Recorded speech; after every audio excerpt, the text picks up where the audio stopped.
from the CBS Broadcast Center in Los Angeles, this is CBS 2 News at 11 p.m. Our big story tonight is the weather once again. Rain continues to hit the Southland, so how long is it going to last? Well, tonight the roads were slick. This video shows rain coming down hard along the 101 in Hollywood. Now, people who live along foothill communities of the San Gabriel Valley are also getting heavy rain tonight. And the rain is also to blame for this crash right now in East LA on the 60. Stu Mendel's in Sky 2 with a look at all this traffic. Stu? Jeff, Susie, that's right. The weather definitely played a factor in this. This is going to be the eastbound 60 East Los Angeles area, right at Downey. Several vehicles involved, and one of them being a big rig. Take a look at that backup all the way down to one lane. The big rig actually stopped way down the road right there. Now, Big Rig Tow not here on scene yet. It's going to be a while before they get that truck out of the lanes. You can see the backup already building. Remember, guys and gals, it is still wet out here, and the rain is still here. Give yourself extra time. The roads are still slick. Live in Sky 2 over the East Los Angeles area, I'm Stu Mendel. Back to you all in the studio. Okay, Stu, thank you so much. We will, of course, stick with the weather here. Showers now popping up throughout the Southland. And tonight, it's also cold and windy. We have team coverage. Yeah, but first, let's get to CBS 2's Garth Kemp for a look at the forecast. Garth? Yeah, good evening, everybody. Well, the rain coming down as we anticipated. We said we're not done with it yet, get a little better organization, but what we do have is cold air. Jeff and Susie were just talking about that, and wind advisories to the high deserts, and then, of course, winter storm warnings for the mountains. So we're quickly coming down to around 2,500 feet between tonight and tomorrow night through the mountain areas and into the Antelope Valley. So it's a good chance to see some showers there, snow flurries, rather. And, of course, the Grapevine can see 2 to 4 inches of additional snow. But you can see light to moderate rain starts to move on shore in different spots. We're just talking about that down by Inglewood right now by the 405, a relatively heavy little cell. They sit for like 5 to 10 minutes or so, and then they dissipate and move on. We'll give you the whole forecast coming up in just a few minutes. Susie? All right, Garth, well, you were just talking about this. Snow is falling in our local mountains right now. And the big question with this storm, how low will it go? CBS 2's Nicole Comstock is live tonight along the Cajon Pass. Nicole? Yeah, Susie, it's windy and cold out here tonight, and it's been raining on and off, too. So the 15 freeway behind us is slick right now, but tomorrow's commute is expected to be a lot messier with some low snow falling in areas that we don't typically see it. More winter weather is approaching the Inland Empire, and the next in this series of storms is packing quite the punch. Rain, wind, cold, and snow. The snow can't stop us. We need to get the miles in. Melanie and Sean Primo are bundled up for their run through Wrightwood. They're training for a relay race. And the dogs, same for them. They were like, please take us out. Sure, we have Zeus, we have Gigi, and we have Sandy. They're used to the snow plows and snow shoveling and chain requirements here at an elevation of 5,900 feet, but not everyone is. We're hearing possibly snow level down lower. Much lower. Caltrans is warning drivers traveling along local highways Tuesday that snow levels could go all the way down to 1,500 feet. And that snow and ice may accumulate where it usually doesn't.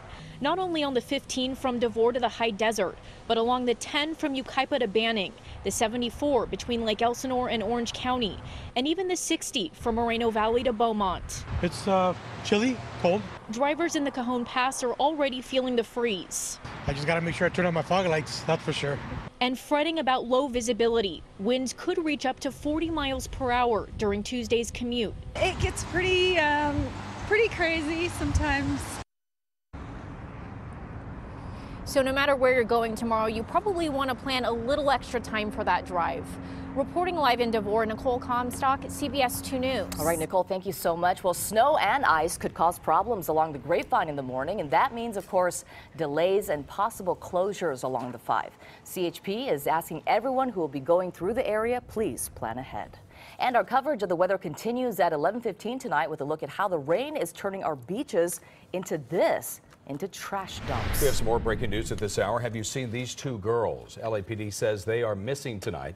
Now, police say 11-year-old Armani Fawn Matthews and 12-year-old Stephanie Hout left school on South Avenue 20 in East LA this afternoon. Police believe they are trying to get to Lancaster. And more breaking news this time in Hollywood. A pursuit suspect didn't just run away from police. He flipped, balanced, and jumped away as well. Oh, this started as a stolen car pursuit with LAPD in Koreatown.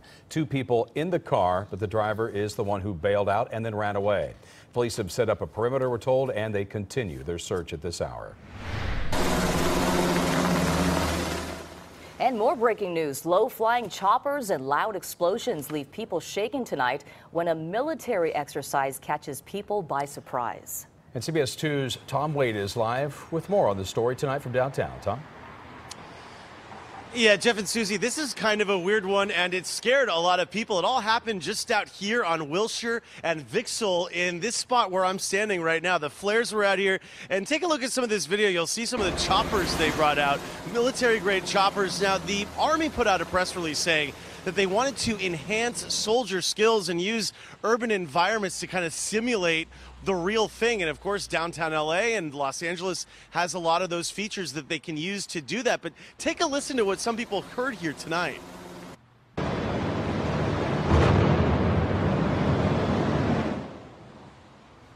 Yeah, that kind of sounded like real gunfire, real bombs, real explosions. But again, all precautions were taken according to Army representatives, and they actually spoke with the LAPD and other representatives from the city. They said everything was above board. They took care of notifications of residents as well. But when you talk to some people out here, they didn't know about it. I can just see helicopters drop in, helicopters move, and then you can just hear boom, like flash booms. And then every now and then you would hear a couple booms on, I think it was that building over there. You knew what was going on, but you thought it was pretty cool. Yeah, it was awesome. It was a good, you know. What were they doing? Well, I mean, you had the helicopters flying between the skyscrapers, and then you have people come out, and then it's just the drill, you know. It was fun. They had the bomb drop. It was a fake bomb drop, but it was super cool. So as far as we know, we don't know the exact locations of where these are happening, but we're told they're going to be going on from February 4th to the 9th here in the area. Reporting live downtown, I'm Tom Wade, CBS 2 News. Federal investigators will now examine the wreckage of that small plane as they look for more clues into why it crashed into a Yorba Linda home.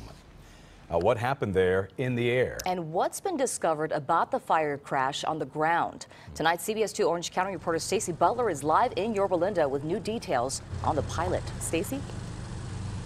Yeah, Susie and Jeff, this all happened right behind me. You can see the showers just moving in, and the crews, they just finished putting up that plywood, boarding up the garage there in the front door. You can see just how hot this fire burned, and the impact of the crash caused the side of the stucco through the entire building to crack. As remnants of the plane are loaded onto a flatbed truck and hauled away by NTSB investigators, tonight Julia Ackley's pain multiplies.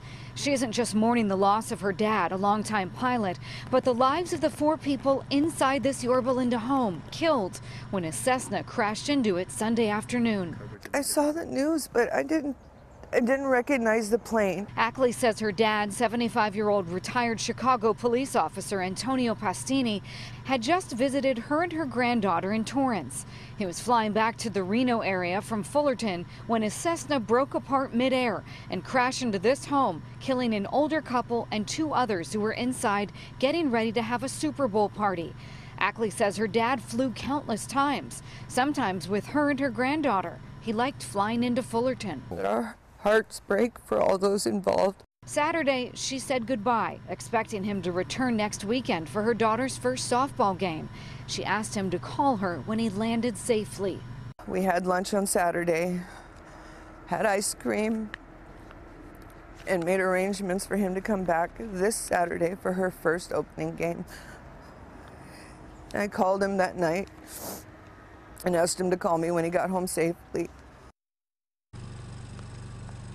And of course, she sadly never got that call. And the big question tonight is, how could his plane have just broken apart midair? And it's a question that the NTSB hopes to answer as they carefully examine what's left of the plane at a facility in Arizona. That's the latest from Yorba Linda. Back to you guys in the studio. LAPD releasing this video in hopes of finding the driver who hit a pedestrian and then just took off. It happened last Wednesday morning in Boyle Heights. The man who was hit had some minor injuries and then took himself to a hospital. ESPN is reporting tonight a Dodgers fan died during a game last summer when she was hit in the head by a ball. Now, it's unclear, though, why her death has never been reported publicly until now. Linda Goldblum was hit in the head by a foul ball on August 25th. She died 4 days later. ESPN reports the coroner stated the cause of death as blunt force trauma. Goldblum was a longtime Dodgers fan and had just turned 79. ESPN did get a statement from the team which said in part, the matter has been resolved between the Dodgers and the Goldblum family. Heartbreak for fans tonight of The Young and the Restless. A longtime star of the show, actor Kristoff St. John, has passed away. What's going on with you? Your cheating brother-in-law, that's what's going on with me. St. John was known to millions of fans as Neil Winters on the long-running CBS soap opera, The Young and the Restless. St. John had starred on the show since 1991. His attorney says the actor was found unresponsive inside his Woodland Hills home yesterday afternoon. In 2014, St. John's son Julian committed suicide while receiving treatment at a mental health facility. St. John had reportedly struggled since his son's death. SWAT actor Shamar Moore worked with St. John on The Young and the Restless and released that emotional video you're about to see on Instagram. I love you. I hate this. I love you. But I'm going to celebrate all your good. To my Young and Restless family, Kristoff St. John, a.k.a. Neil Winters, celebrate this man, the most popular, iconic black man in soap opera daytime history, given that he earned it. We're told police continue to investigate St. John's death. Well, tomorrow night, President Trump will speak on national TV. He's delivering his State of the Union address, and it's 1 week later than planned because of the government shutdown. The White House says the president will hit several themes, including optimism, bipartisanship, and unifying the country. He's calling for cooperation, and he's calling for comity, C-O-M-I-T-Y, and also compromise. 3 words: rally the base. When he talks about unification, he's really talking about unifying the base. In addition to that, the president is also expected to focus on health care and foreign policy issues. And you can watch the State of the Union right here on CBS 2, 6 p.m. tomorrow. Developing story out of New York tonight where federal prosecutors want President Trump's inaugural committee to hand over documents. Wall Street Journal reported that federal prosecutors are investigating whether inaugural committee donors made contributions in exchange for political favors. A spokesperson says the committee intends to cooperate with that request. Lady Gaga is nominated for 2 Oscars later this month, but first, she's up for 5 Grammy Awards this Sunday, right here on CBS 2. Yeah, very impressive. And CBS 2's Brittany Hopper sat down with the woman who helped launch Lady Gaga's career and has the inside story tonight.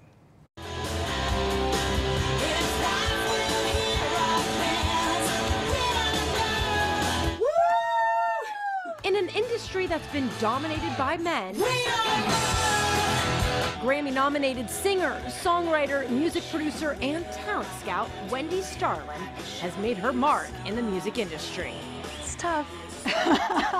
Learning how to navigate those waters has been integral to my experience in the music industry. But perhaps what Wendy is best known for is who she helped discover, and you may recognize her. I wanna hold them like they do in Texas, please. Wow, the Lady Gaga ride was a wild ride. Wendy was signed to Universal and started writing songs for a multi-platinum producer in New York when she was told her mission was to find a girl under the age of 25 who people couldn't take their eyes off of. 50 shows later, she found Lady Gaga. I saw her perform, and she just blew me away. Lady Gaga has won 6 Grammy Awards and has had 24 Grammy nominations. She's also nominated for 2 Oscars, including Best Actress for A Star is Born. Wendy says she knew this was the road Lady Gaga would be on. It's just an incredible rise to fame, and she has really become one of the new classic icons of our generation. And Wendy has this advice for people trying to make it in the music biz. Consistency, and I also look for, half of it is talent, the other half drive. If you don't have the drive to match the talent, see you later.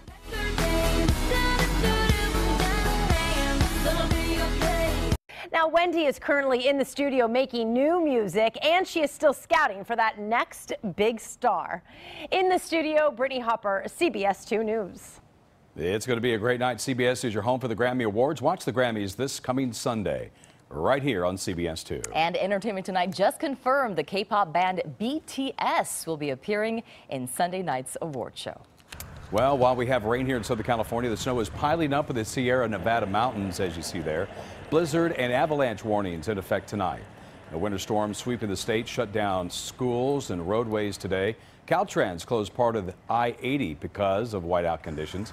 The storm dumped at least 8 feet of snow over the past 2 days. And more heavy rain today across Southern California, and in Orange County, K-rails were no match for flash flooding.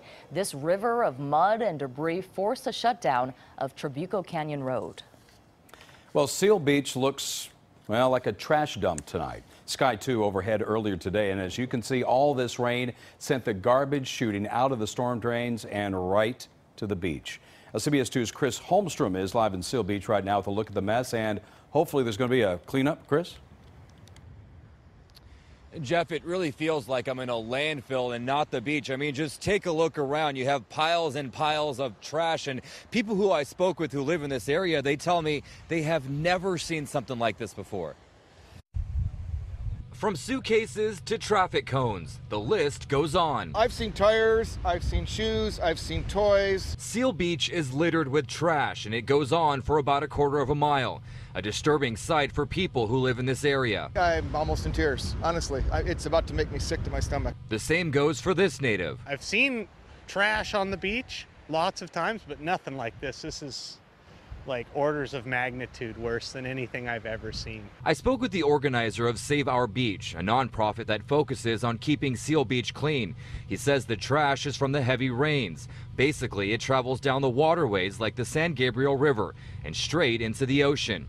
And get this, the mouth of the river carries trash and debris from 52 inland cities. And to see this and realize that this is what's floating around 3 or 4 feet below the surface speaks volumes as to what is happening here in Orange County. Up the coast, LA County has their own issues. They tweeted this saying, avoid contact with ocean water around storm drains, creeks, and rivers due to bacteria, debris, and other hazards washed down by the LA rain. I know we had a lot of rain, but this speaks volumes as to how our canals and oceans are controlled, because we're just missing it.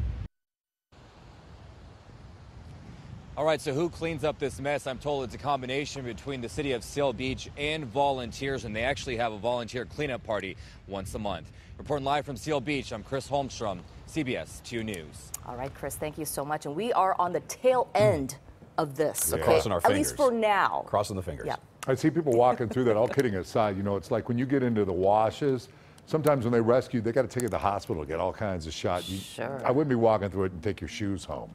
Seriously, and walk inside your house. Be very careful about that. All right, everybody. Hey, look at this. Few sprinkles on the camera lens down towards Long Beach. Temperature-wise, it's going to be a chilly night tonight as the temps are coming down. We are, as Susie said, on the tail end of this system. It's still around through the day tomorrow, 52 degrees right now. Wind advisories for Appaloosa Valley, the high desert area. So these winds are going to kick up. And we have winter storm warnings that continue for all mountain areas. This goes up to the I-5 corridor as well and through the Grapevine. We could see snow levels come down to around 2,500 feet. So you could see over towards Soledad Canyon, you could also see some flurries there. 2 to 4 inches of snow before it's all said and done. Excuse me, up towards the Grapevine. So what's happening now is we're definitely in a showery nature. You can see some heavier cells rotate through. They spend 4 or 5 minutes dropping fairly decent amount of rain, and then they move on right across the 5 to the north. You can see it just up towards Santa Clarita, downtown Los Angeles. Getting a little bit heavier rain right now. A few minutes ago, we were picking up more towards Perry, but now you can see light rain coming into Manhattan Beach, Hawthorne, Inglewood. Compton right now starting to lose what was some heavy rain just across the 90. It's stretching up there out to the east as well. getting light rain across the 15 in towards Anaheim. Another cell just offshore getting ready to move towards Laguna and Newport Balboa Island over the next 7 to 8 minutes as well. Snow continues to fly, and that'll be the process. You can see it just continuing to move through all night long. A little better organization of it. Then we'll start to lose it. Popcorn clouds, there they are. That's cold air surrounding the low pressure area, all dropping down to the south. Please make sure your dogs are inside, your cats or animals. Make sure they're warm this evening. And you can see as we make our way through the overnight hours, we'll pick up some heavier winds out towards Riverside, some rain rather. 2:30 in the morning, Riverside,